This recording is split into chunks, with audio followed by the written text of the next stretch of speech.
ഞെട്ടലാകുന്ന മറ്റൊരു നേട്ടം കൂടി കൈവരിച്ചിരിക്കുകയാണ് ഇന്ത്യയുടെ മണ്ണിൽ നിന്ന് വിക്ഷേപിക്കുന്ന ഏറ്റവും ഭാരമേറിയ ഉപഗ്രഹമായ CMS-3 വിജയകരമായി ഭ്രമണപഥത്തിലെത്തിച്ചു.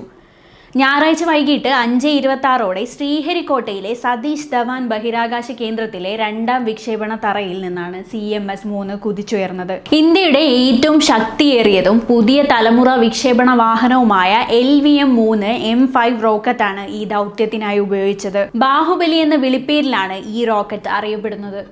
4410 കിലോഗ്രാം ഭാരമുള്ള ഉപഗ്രഹം കടലിലും കരയിലും ഏത് കാലാവസ്ഥയിലും വാർത്താവിനിമയം സുഗമമാക്കും. 2023 ചന്ദ്രയാൻ 3 ദൗത്യത്തിന് ഉപയോഗിച്ചതും LVM-3 റോക്കറ്റായിരുന്നു. ഇതുവരെ നടത്തിയ 8 LVM-3 വിക്ഷേപണങ്ങളെല്ലാം വിജയകരമായിരുന്നു. 100% വിജയ ശതമാനമുള്ള റോക്കറ്റ് എന്ന നേട്ടവും ഇതിനകം ബാഹുബലി കൈവരിച്ചിട്ടുണ്ട്.